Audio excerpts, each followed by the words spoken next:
do amor de Deus. Nós estamos aqui por causa do amor de Deus. Você tem sido alvo do amor de Deus. Deus amou o mundo de tal maneira que nos deu o seu Filho.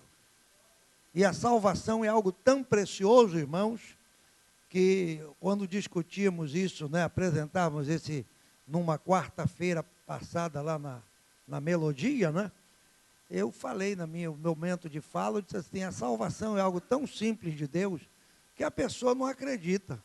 Talvez se Deus arranjasse uma forma, de camarada, falou, olha, sobe o Monte Everest 10 vezes, na 16ª você é salvo.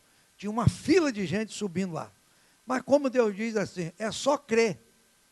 Aí a pessoa fala, não acredito. Só isso, só. Eu não acredito. E graças a Deus que você creu. E por isso estamos aqui essa noite. Não é? Jesus disse que são bem-aventurados que não viram, mas que creram. Nós cremos que estamos salvos pela fé em Cristo Jesus. E é sobre isso, irmãos, que o apóstolo Paulo, em Efésios 3, ele vai falar nessa carta preciosa. A carta que ele escreve aqui é uma preciosidade, não é? A carta aos Efésios, ela é considerada por alguns comentaristas, não é? Como a carta das regiões celestiais. O apóstolo Paulo aqui mostra a nossa posição em Cristo Jesus. Primeiro, ele começa no capítulo 1 dessa carta, Paulo vai mostrar onde está Cristo, onde ele está. No capítulo 2, Paulo vai mostrar como foi que ele nos salvou, de onde ele nos tirou e como foi que ele nos salvou e onde ele nos colocou. Não é? E agora, no capítulo 3, ele vai falar de uma coisa interessante, irmão. Porque quando Paulo escreve essa carta aqui, não se esqueça, ele está sendo, de alguma forma, pressionado, não é? Pelo judaísmo ou pelos judaizantes. Havia ainda na mente de muitos, até mesmo dos apóstolos, de que o evangelho era apenas para os judeus. Na cabeça de muita gente, pregar o evangelho para quem não era judeu era loucura. E Paulo, por exemplo, algumas cartas, ele teve que escrever em defesa do seu apostolado, porque lhe acusavam de que ele estava pregando o evangelho para outra gente que não mereciam. Em outras palavras, eu e você não merecíamos esse evangelho. É isso que eles diziam. Eu e você merecíamos isso não. Mas aprove ao Senhor, estender essa graça aos gentios. E agora Paulo, irmãos, ele vai explicar nesse texto aqui como foi que isso aconteceu, muito mais do que estar numa igreja. Ser salvo, irmãos, é uma posição espiritual. Quando eu digo assim, eu estou salvo em Cristo Jesus. Quando eu digo que eu estou salvo em Cristo, eu estou assentado com Ele nas regiões celestiais. Eu sou co-herdeiro com Ele, não é? Agora nenhuma condenação há sobre a minha vida. Enfim, essa salvação é abrangente, ela é preciosa, ela é gloriosa. E é disso que Paulo vai falar nesse capítulo 3 aqui, porque ninguém entendia como é que essa graça nos alcançou. Porque a graça é algo, irmãos, que a gente não sabe explicar. Um dos grandes hinos da fé cristã, podemos dizer assim, chama-se Maravilhosa Graça. Não é?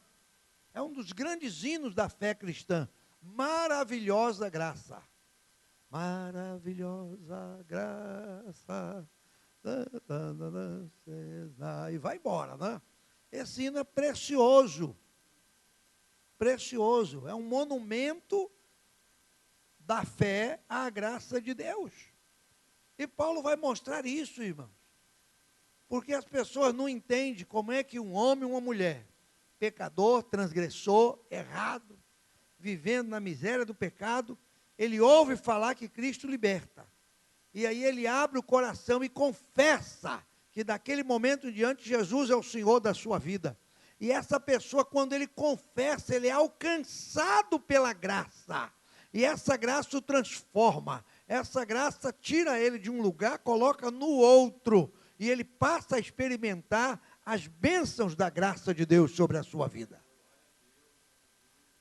Ser salvo é algo precioso, irmão. Eu olho para a igreja de um modo geral, eu vejo quanto nós estamos distante dessa graça. Nós estamos na graça sem entender a graça e sem desfrutar da graça. E aí nos tornamos um crente sem graça. Hein? Exatamente. A pastora Berta está nos lembrando. O irmão daquelas parábolas que Jesus conta em Lucas 15, o irmão mais novo que fica em casa, o mais velho que ficou em casa, isso mesmo, o mais novo pediu ao pai metade da herança. Muito bem. Ele não entendeu nada, não é? Como é que pode? Esse sujeito gasta tudo, joga tudo fora, bota tudo a perder e chega agora e essa festa aí, que doideira é essa? Irmãos, essa mesma falta de compreensão existe em nós também. Existe. Sabe? E a gente não entende muitas vezes. Eu estou na igreja, desde que nasci, estou aí na igreja, servindo a Deus. Aí, de repente, Jesus vai lá fora, pega um camarada todo sujo, todo enlameado, dá um sacode nele assim, ó, né? Aí derrama graça sobre ele, santifica, purifica, transforma, liberta, abençoa. E daqui a pouco esse camarada está pregando, está sendo usado, está expulsando demônio, está curando enfermo. E eu olho para ele, meu Deus, eu estou na igreja há 100 anos, eu nunca orei por um enfermo, ele foi curado, eu nunca expulsei um demônio. Isso são atos da graça, irmão, que você não entende, mas só Deus entende esse ato da graça. E o que nós devemos fazer? É glorificar a Deus, não é? Porque Deus, na sua infinita misericórdia, tem nos colocado dentro dessa graça gloriosa. E é isso que Paulo vai falar aqui, ó. Ele começa o capítulo 3 da carta dizendo: por essa causa, eu, Paulo, sou prisioneiro de Cristo por vós, os gentios. Sabe quem mandou prender Paulo? Sabe quem perseguia Paulo? Sabe quem acusava Paulo? Os judeus. Porque ele pregava para os gentios. Os judeus não entendiam. Como é que pode? Jesus era judeu. Aí Paulo explica isso aí, essa questão dessa falta de entendimento, lá em Romanos 11. Ele diz assim lá em Romanos 11, a salvação vem dos judeus. A salvação vem deles. Só que eles não entenderam. Eles não aceitaram, eles não compreenderam. Aí lá em Romanos 11, Paulo diz que no lugar desse povo escolhido, no lugar dessa videira, Deus quebra os galhos e nos enxerta. Aí Deus vai lá e nos coloca nesse lugar. E aí Paulo vai dizer lá em Romanos que por causa da raiz que é santa, nós também somos santos. Por causa da raiz que nos sustenta, nós estamos de pé. Agora a esperança de Paulo é que um dia o povo de Deus, os judeus, serão restaurados, serão conduzidos à condição de salvos em Cristo Jesus. Isso se dará, irmão, somente quando Jesus vier nas nuvens do céu com poder e grande glória. Semana dessa, eu abri minha Bíblia, e estava lá em Isaías 54, falando ali da glória de Jerusalém, daquelas coisas todas. Eu estava lendo aquilo e me deliciando com aquela leitura. Eu disse, meu Deus, quanta promessa, que o povo não entende, não é? Mas estão ali, as promessas de Deus para Israel. No tempo certo elas se cumprirão.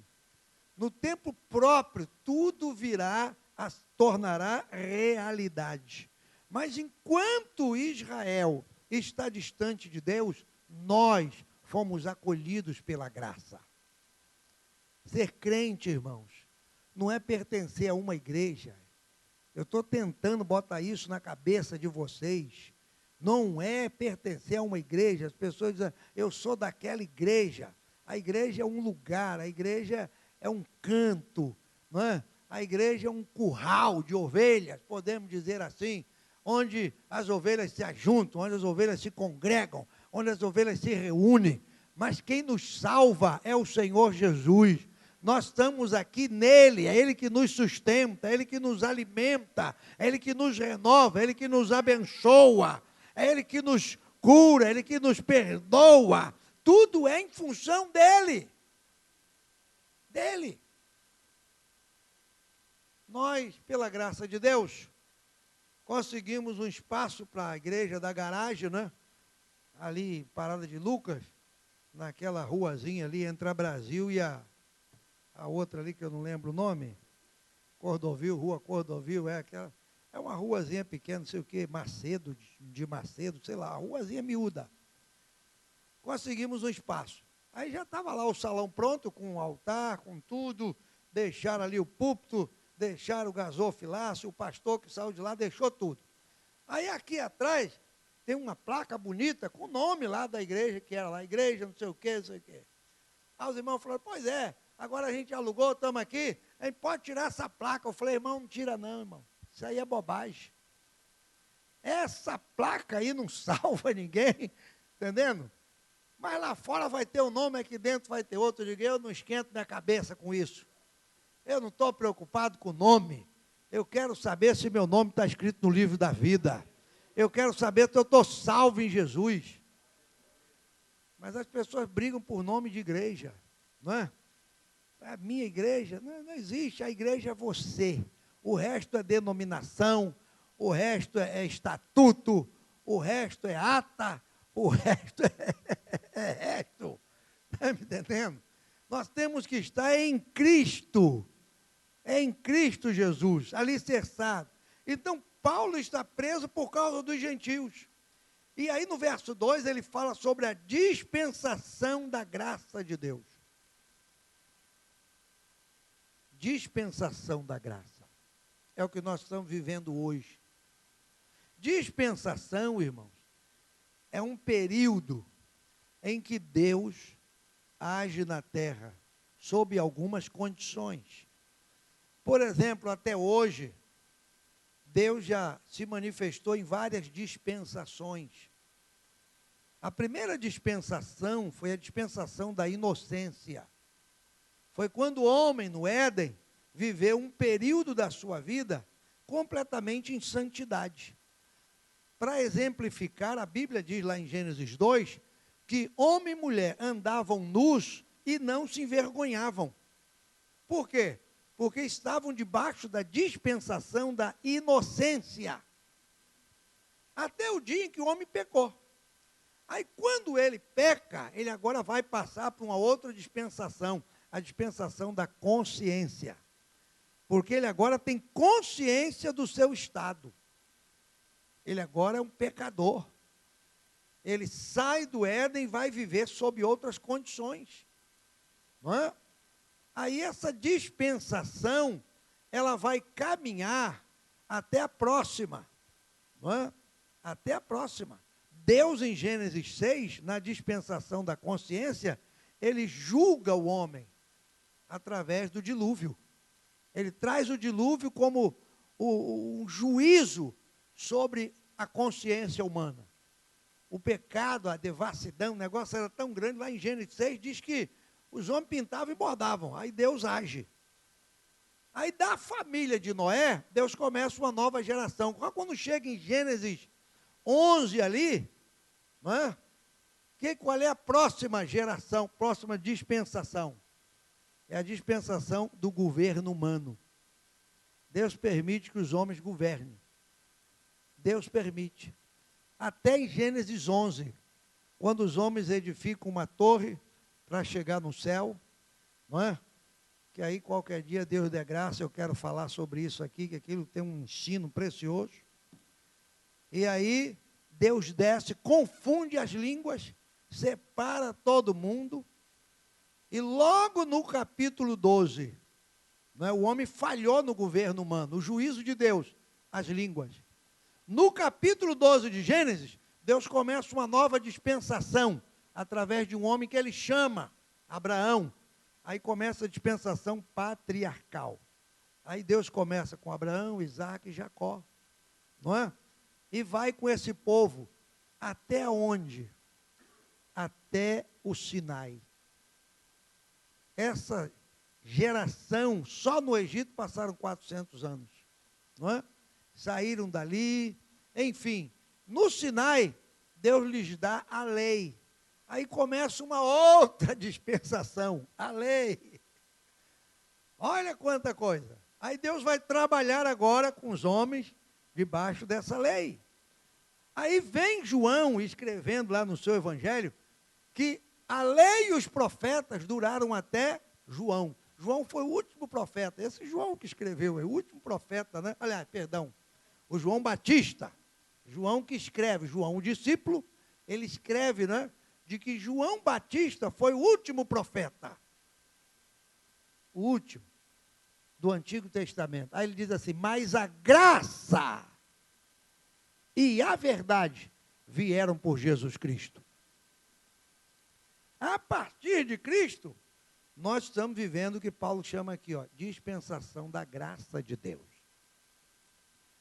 E a graça, irmãos, é algo preciosíssimo. E alguém diz assim, graças a Deus que estamos na graça de Deus. Mas a graça, irmãos, ela é tão exigente quanto a lei. Não é? Tem pessoas que dizem assim, não, graças a Deus que agora na graça pode tudo, vale tudo, faço o que eu quero, não é? E tal, porque aí é só pedir misericórdia, Jesus perdoa, cuidado com essa. Não é? Que a graça de Deus é algo precioso, irmão. Essa dispensação da graça aqui, quando Paulo escreve a Tito, capítulo 3, abre sua Bíblia aí para você ver. Tito, capítulo 3, aqui em Tito 3 e... Aliás, perdão, 2 e 11. Olha a graça aqui. Tito 2 e 11, verso 12. Paulo diz, porque a graça de Deus se há manifestado, trazendo salvação a todos os homens. A graça se manifesta. Estamos vivendo a dispensação da graça.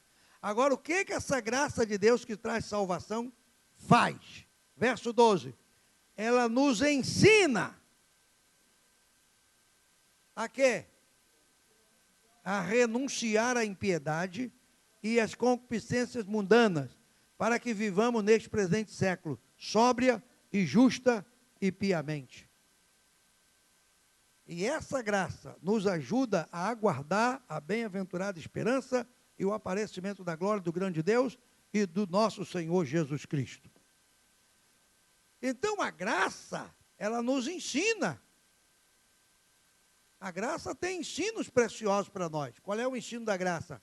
Renunciar à impiedade, renunciar à concupiscência mundana e viver de maneira sóbria, justa e piamente. Então, a dispensação da graça que Paulo fala aqui em Efésios 3, é o que nós estamos vivendo hoje. É o que as pessoas não entendiam nos seus dias.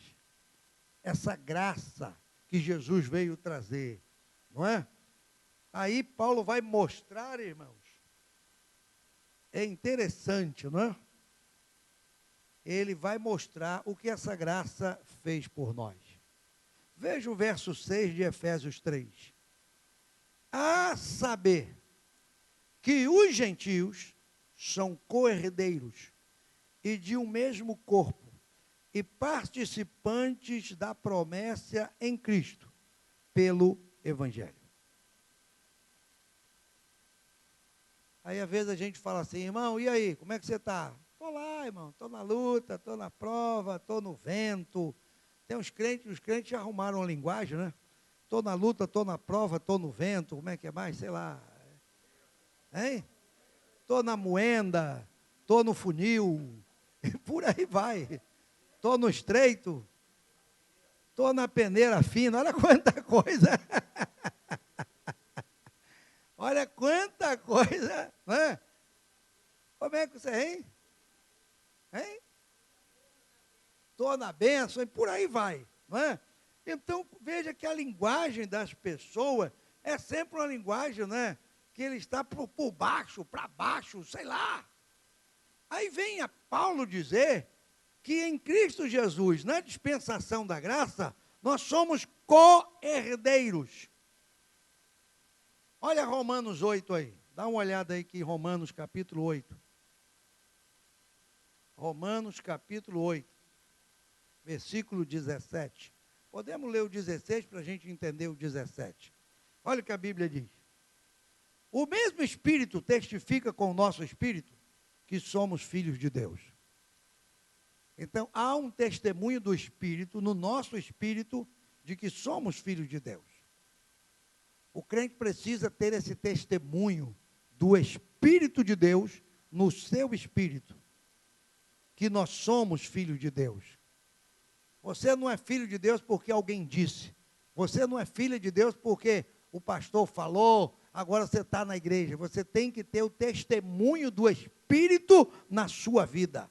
Sabe o que esse testemunho traz, irmão? Convicção, certeza. Convicção, certeza. E nós precisamos, hoje mais do que nunca, dessa convicção e dessa certeza. Nós temos que ter isso. Por que tem um bando de crentes aí migrando para lá, para cá, para aqui, para lá, para lá, para cá? Por quê? Não tem certeza. Aí eles vão buscar certeza em algum lugar, vão por aí buscando certeza. Chega aqui, não é aqui. Meu Deus! Mas nós precisamos plantar raiz na casa de Deus. Fincar raiz na presença de Deus. E dizer como Paulo disse, porque estou certo. Não é? Tenho certeza da minha salvação, daquele que é poderoso para guardar o meu depósito até o dia final. Aí, o Espírito testifica que somos filhos. Verso 17. E se somos filhos? Se você é filho, olha o que a Bíblia diz. Somos logo herdeiros também. Opa! Então, se eu sou filho de Deus, eu agora sou herdeiro. Tem uma herança aí, ó, tem um negócio aí. Eu sou herdeiro. Aí Paulo diz, herdeiros de Deus, porque somos filhos de Deus, e co-herdeiros de Cristo, porque Cristo também é filho de Deus. Não é? Cristo herda também todas as coisas. E aí, nós somos herdeiros de Deus e também herdamos com Cristo Jesus. Isso mostra, irmãos, o que é a graça, o que ela trouxe para nós. Ela trouxe uma herança gloriosa. O que nós herdamos de Deus e herdamos de Cristo Jesus? Hein? Nós herdamos a salvação, mas nós herdamos o quê? A imagem, o caráter. É o que nós estamos tratando aqui na escola dominical, domingo de manhã. Viu? O caráter de Cristo, a imagem de Deus em nós. Foi aquilo que Jesus disse, que Mateus registrou no capítulo 5. Sede vós também perfeito, como é perfeito vosso Pai que está no céu. O perfeito ali não é para ser pronto, preparado. Você tem que estar pronto, preparado, para poder servir a Deus aqui na terra. Então nós herdamos de Deus. A nossa herança aqui, irmão, não é herança terrena. Não é? Quando alguém diz assim, eu recebi uma herança. A pessoa, que bom, foi uma casa, foi um carro, foi um dinheiro, foi um sítio, foi o quê? Uma terra. As heranças da terra, tudo nesse nível. A herança de Deus, elas são espirituais. São espirituais, irmão. Deus não está preocupado com herança terrena, porque isso tudo vai ficar. Vai ficar tudo. Você herdar uma maior fazenda que tenha hoje aqui no Brasil, e o Senhor te levar amanhã, fica tudo. Já fica para outro. A nossa herança é aquela que está no céu. A nossa herança é herança espiritual. Herdamos coisas espirituais. Por exemplo, Jesus disse, é-me dado todo o poder no céu e na terra. Se eu sou o herdeiro de Cristo, eu também herdei esse poder. Eu tenho essa autoridade. E é isso que nós precisamos entender, que você tem autoridade. E sabe o que é comum do crente? Hein? É a gente chegar em casa, encontrar uma luta, uma tribulação, um problema, sei lá, no trabalho, em algum lugar, e a gente correr para alguém orar por nós. Meu irmão, você tem a autoridade de Deus sobre a tua vida. Aonde você estiver, estenda a mão e repreenda. Aonde você estiver, clame pelo nome de Jesus, que esse nome tem poder. Aonde você estiver, repreenda o inimigo, diga: Satanás, eu te repreendo em nome de Jesus, e ele tem que recuar.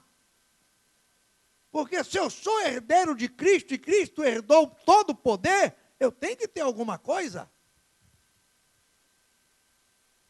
Mas o que é que nós temos? Hein?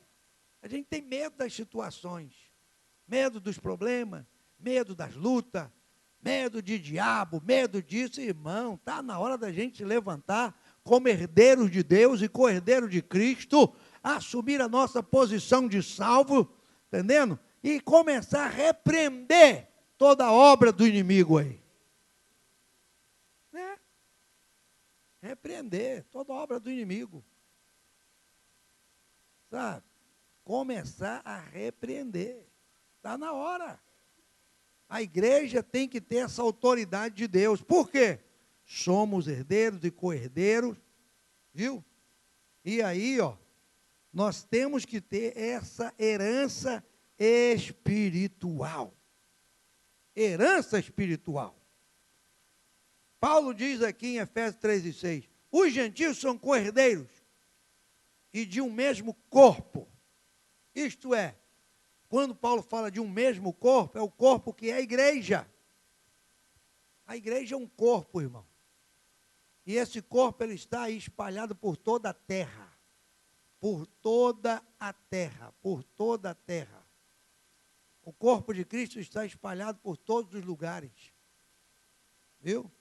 Semana passada mandaram para mim um link, e eu abri lá, estava ouvindo o testemunho de um pastor. Sabe onde ele está? Na Indonésia. Sabe o que é a Indonésia? É um país genuinamente, 100%, podemos dizer assim, muçulmano. Tem lugares na Indonésia que eles derrubam a igreja, queimam a igreja, matam a crente. E esse homem está lá. No meio do vendaval, no olho do furacão, está lá, na Indonésia. Ele é pastor, pregando o evangelho, na autoridade de Deus. Viu? Num lugar difícil. E a gente aqui cheio de moleza, né? Cheio de moleza. Aqui é mole, irmão. Aqui você pega alguém, você prega dentro do ônibus, você prega no trem, você vai embora. No metrô pode pregar, irmão? Ah, o homem do metrô lá atrás. Pode pregar no metrô também? Hein? Com Jesus no barco, né? É. Entendeu? O importante é que você tem liberdade. E quem usa dessa liberdade hoje? Não é? Nós temos liberdade, irmão, para pregar o evangelho. Sabe? Os países aí estão fechando essa liberdade, estão cerceando essa liberdade. Vocês já, quem aí já foi ver o filme, como é que é? Você Acredita? Quem já viu Você Acredita? Você acredita? Acredita, né? Nem acredita. Você viu, irmã? Se converteu? Hein?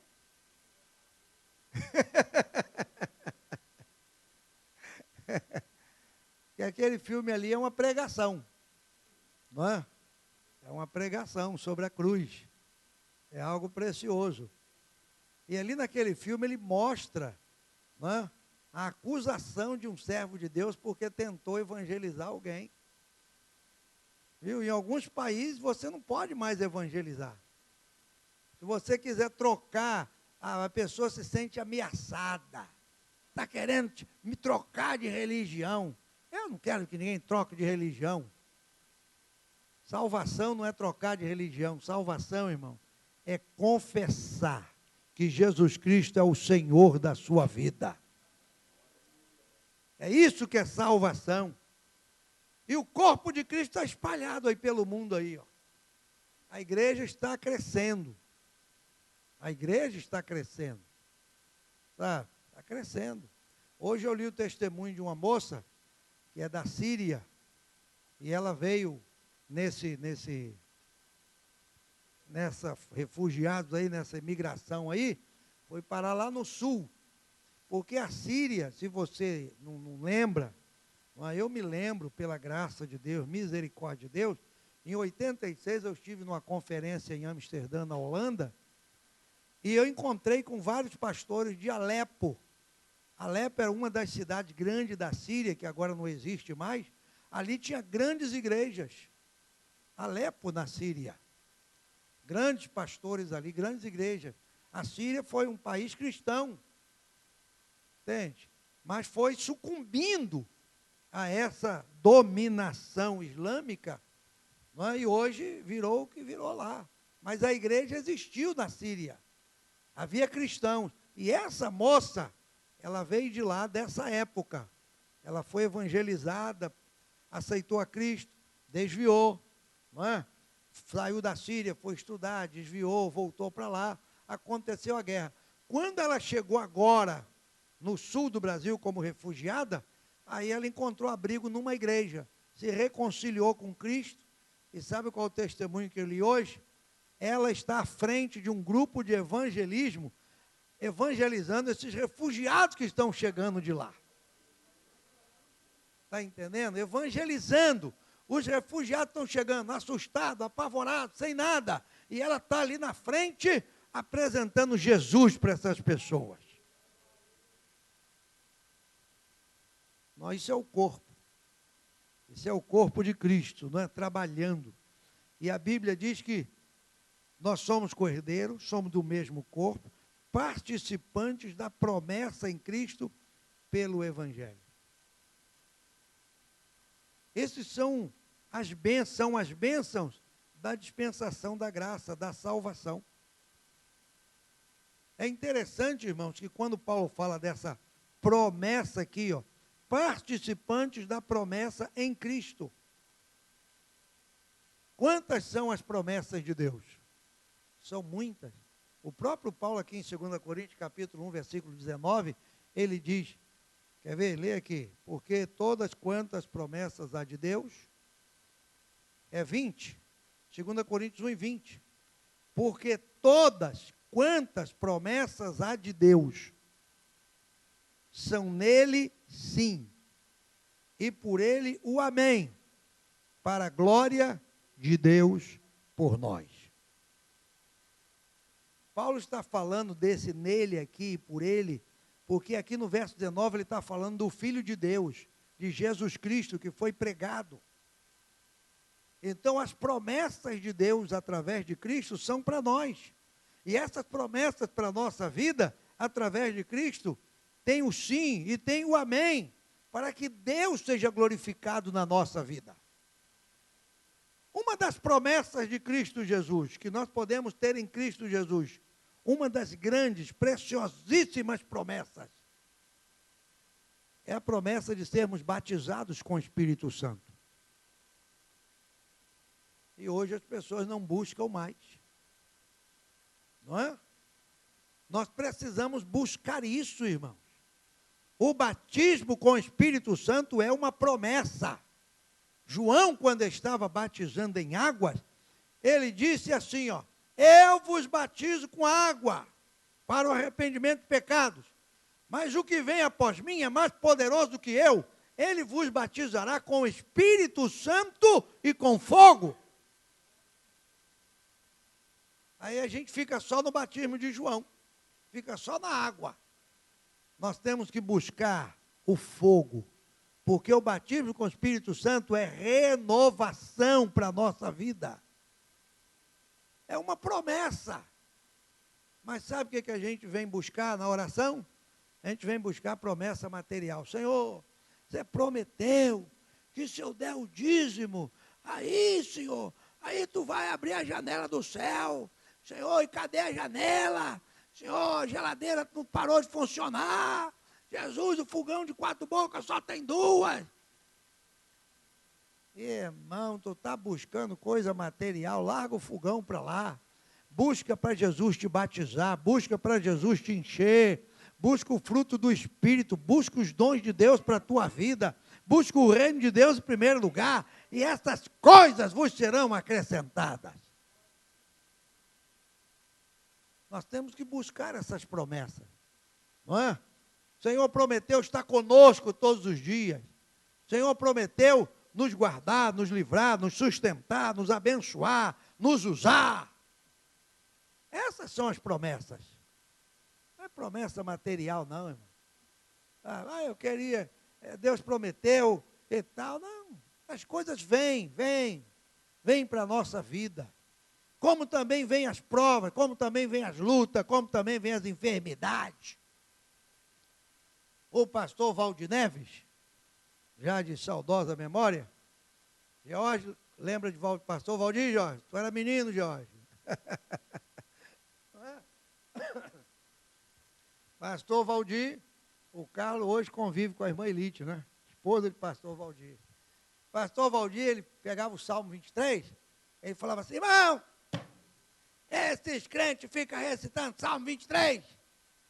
O Senhor é meu pastor, nada me faltará. E é nada mesmo. Não vai te faltar luta, não vai te faltar doença, não vai te faltar tal. E ele falava um monte de coisa ruim. Os crentes, Jesus tem misericórdia. Porque a pessoa leu nada me faltará, já puxa logo para o outro lado, né? Nada me faltará. Não vai faltar dinheiro no bolso, não vai faltar isso, não vai faltar. Só que ele lia o contrário. Não nada falta, não vai faltar nada mesmo. Vai faltar luta, não vai faltar problema, não vai faltar enfermidade. Os crentes faltavam se benzer na igreja. Meu Deus, tem misericórdia. Ai, Jesus. Porque essas coisas fazem parte da vida, irmãos. Sabe? Fazem parte da vida. As promessas de Deus, sabe, é de nos dar vitórias espirituais. Vitórias espirituais. Deus não está nem aí para esse negócio de luta, de enfermidade. A gente tem uma ideia, né, de que Deus, sabe, não, Deus vai me livrar dessa e tal, irmão. Deus não está ligando para isso, não.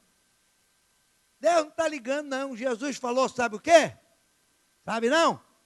Se você perder um braço, Jesus falou, se arrancarem teu braço, é bom. Jesus falou. Porque é melhor você entrar no céu só com um braço, do que com os dois tu ir para o inferno. Aí, para não ir para o inferno, Deus vai lá e arranca um braço. Aí o camarada fica só com um dando glória. Oh, glória, aleluia. Quer mais?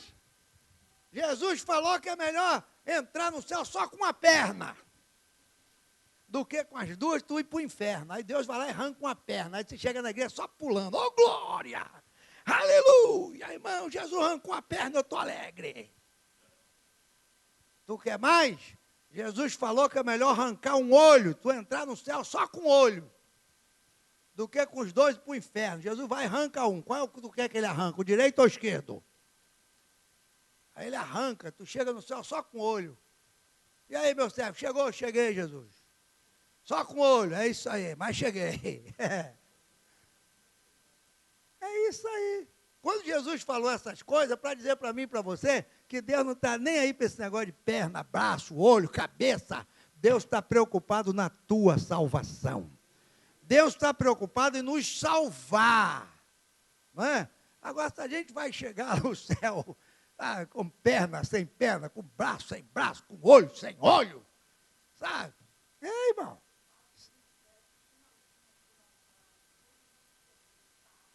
É isso aí. Mambete está lembrando, né?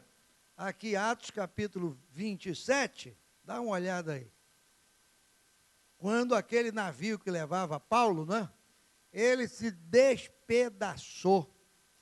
Aqui no verso 41 de Atos 27, ó, dando, porém, no lugar de 2 mares, encalharam o navio, fixaram a proa ficou imóvel, mas a popa, a parte de trás do barco, né? Porque a proa encalhou, a frente encalhou atrás, aquilo se abria com a força das ondas. Aí a ideia dos soldados foi que matasse todo mundo. O centurião, querendo salvar Paulo, falou: não mata ninguém. Quem puder nadar, se lança primeiro ao mar e se salva.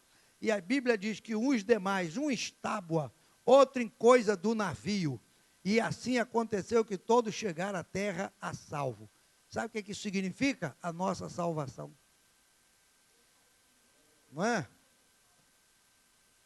Não importa, irmão, se você vai chegar no céu agarrado na tábua, você vai chegar no céu com olho, sem perna, com perna. Deus não está nem aí para esse negócio. Isso só interessa a nós, não é? Só interessa a nós. Ah, o irmão morreu. Primeiro erro do crente, falar que o irmão morreu. O irmão não morreu. O irmão foi promovido à glória celestial. Morreu foi o corpo dele, tadinho, que não aguentou a doença e morreu. Mas o crente foi promovido. Não é? O crente foi promovido. Deus promoveu o crente, levou ele para o céu. Oh, glória! Agora, por que Deus usou para promover o crente? Uma doença qualquer, um trem qualquer. Trem qualquer. Viu? Isso por quê? Porque nós somos participantes da promessa, irmão. A promessa que Jesus falou, você quer ver a grande promessa de Jesus? João escreveu lá no capítulo 10, versículo 28. O que está escrito aí? João 10, 28. Você sabe de cor. Você sabe. Puxa pela cabeça aí que você sabe. João 10, 28. E dou-lhes. Já está ali? Mas você botou para o povo ler, aí o povo lê. A grande promessa de Jesus aí. O que ele prometeu, irmão? Lê aí. Dou-lhes eterna. Nunca hão e ninguém. Aí está falando que ele vai curar. Aí está falando que ele vai dar casa. Aí está falando que ele vai. Está falando?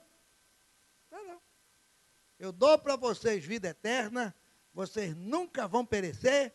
E na minha mão ninguém te arrebata. Você está seguro. Acabou.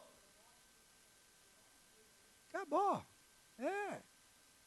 Essas são as promessas. Sabe? Essas são as promessas. E a gente fica imaginando que as promessas de Deus são coisas materiais. Não, irmão. Nada disso. Não é? Nada disso. E aí o apóstolo Paulo vai mostrar, neste capítulo aqui, a partir do versículo 7, 8, 9, 10, 11, não é?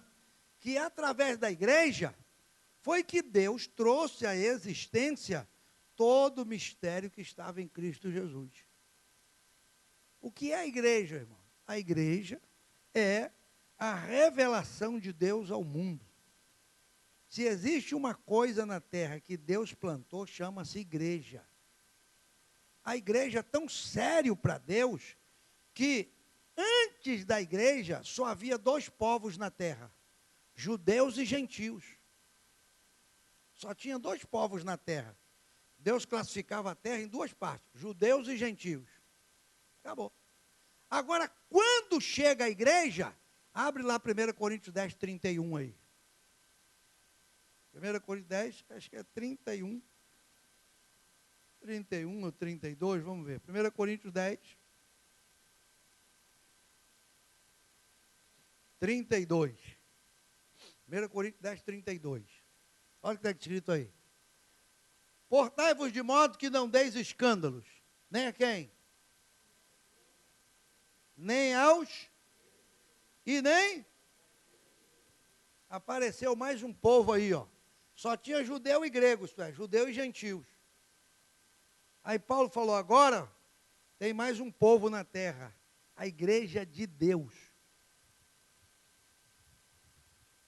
Então, quando eu digo que eu sou igreja, irmão, eu não sou essa igreja, denominação. Eu sou a igreja de Deus. E isso me eleva, isso me coloca numa posição espiritual diferente dos demais. Não é?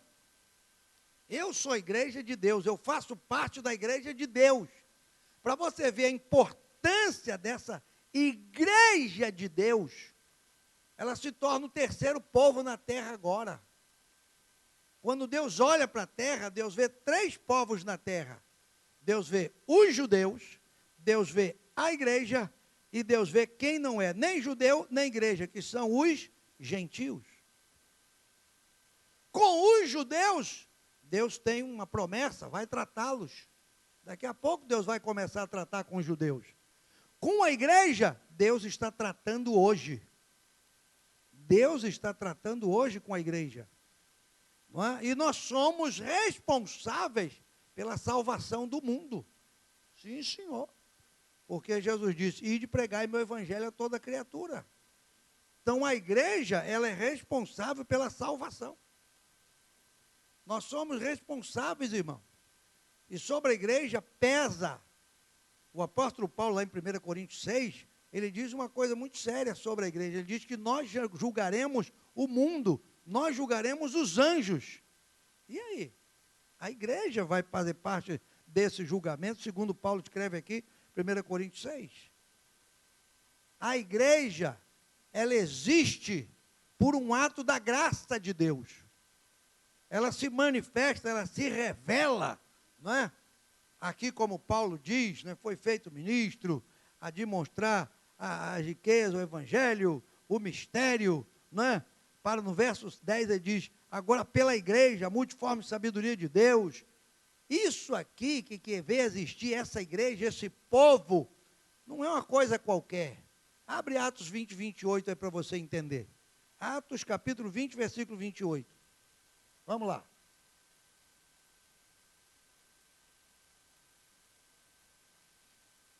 Olha aí. O que está escrito aí? O apóstolo Paulo está falando aos anciãos de Éfeso. Já está aqui na tela. Vamos ler? Olhai por vós, olhai, pois, por vós, e por todo o rebanho,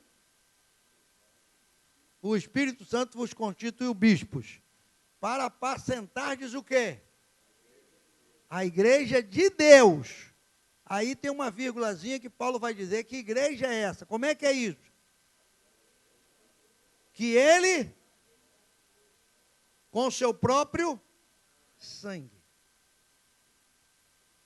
Você não está aqui por teu próprio sangue. Tu está aqui pelo sangue dele.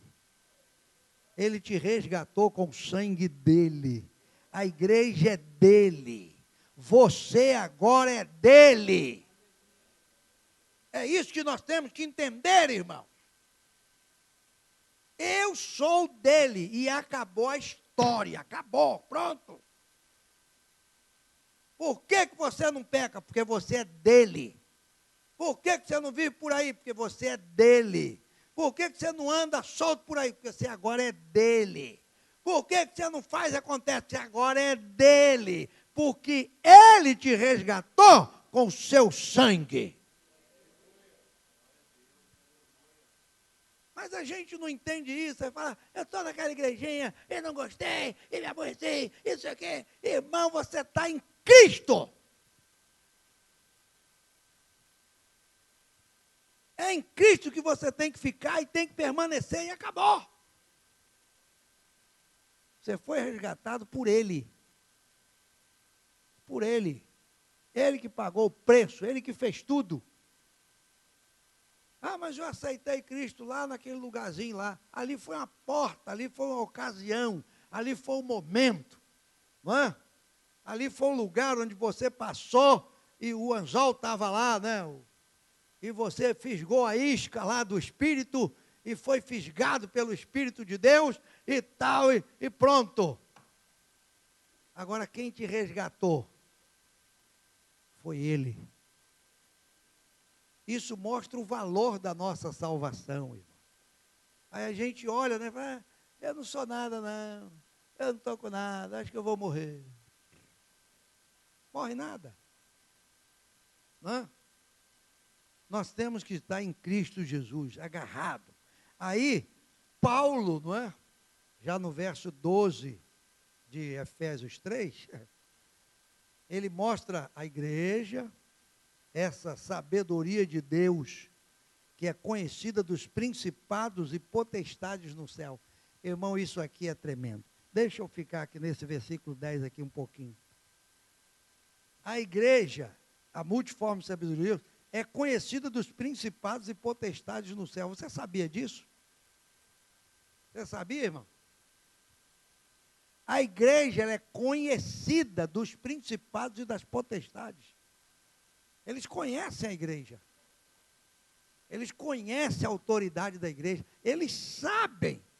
Os principados e as potestades, o diabo e seus anjos, eles sabem que Jesus deixou com a igreja a autoridade do seu nome. Ele sabe. Jesus falou para a igreja: em meu nome expulso o demônio. Paulo está dizendo que a igreja ela é conhecida dos principados e das potestades. Ela é conhecida. Você quer ver uma coisa aqui que aconteceu aqui em Atos? Atos, não é 20? Quando os filhos de Seva, quer ver? Isso. Olha o povo de Deus animado aí.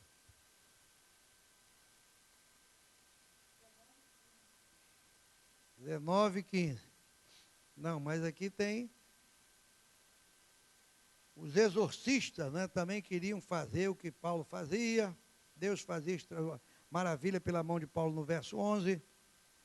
Não é? Aí, alguns dos exorcistas judeus, verso 13, ambulantes, tentavam invocar o nome do Senhor Jesus sobre os que tinham espírito maligno, dizendo, olha, eles intentavam, conjuro-vos por Jesus a quem Paulo prega. Olha para isso, irmão, olha para isso. Olha para isso. Alguns dos exorcistas judeus ambulantes, o camarada era ambulante, tentavam invocar o nome do Senhor Jesus sobre os que tinham espírito maligno, aí falava, em nome de Jesus, eu conjuro você. E os que faziam isto, a Bíblia diz, eram 7 filhos de Seva, judeu, principal dos sacerdotes. Quer dizer, o pai dele era sacerdote. Aí Paulo expulsava lá e falou, vamos fazer o seguinte, vamos dar uma de Paulo também, vamos embora. Vamos conjurar esses demônios aí. Demônio, eu te conjuro. Aí, irmão, olha o verso 15 aí, ó. Respondendo, porém, o espírito maligno disse. O que ele disse? Calma, calma, não lê correndo não. Conheço a Jesus. O demônio sabe quem é Jesus.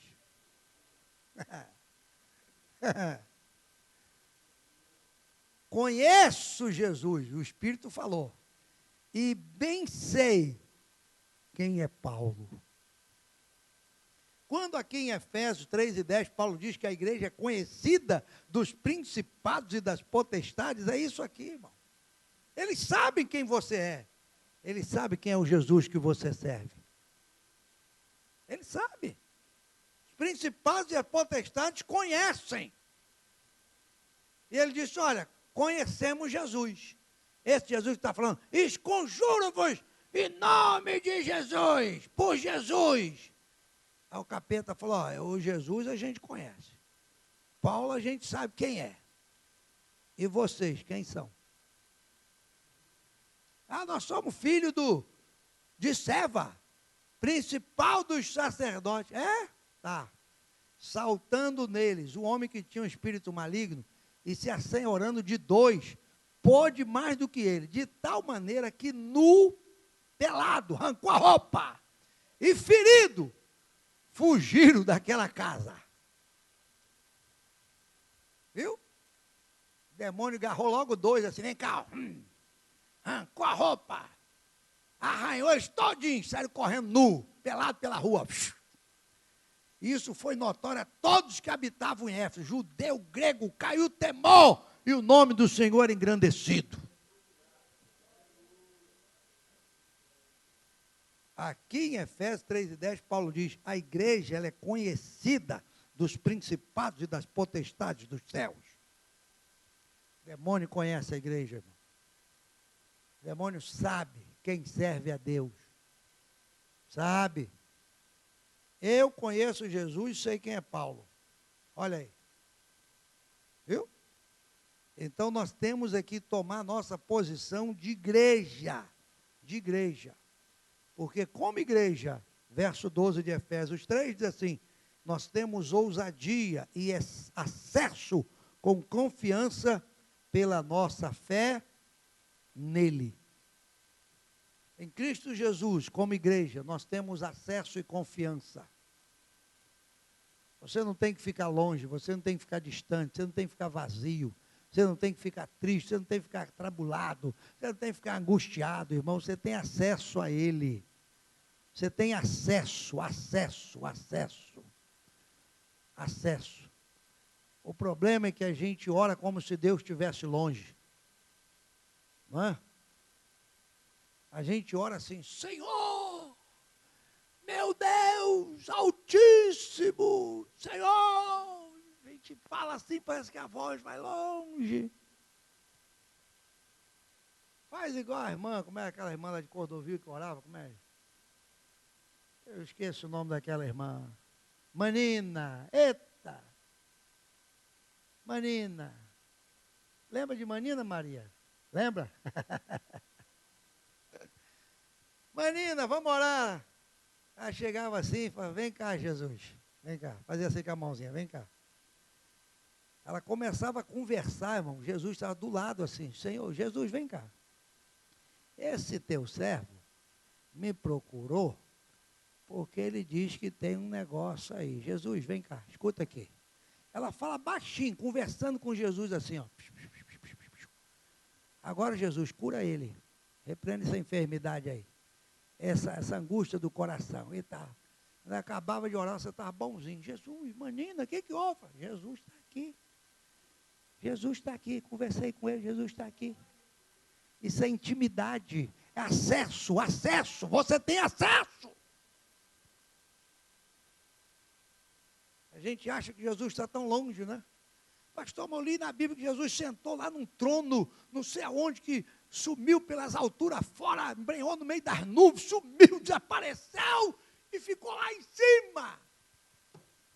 Irmão, é só chamar, vem cá, Jesus. Ele está aí, ó. Você tem acesso.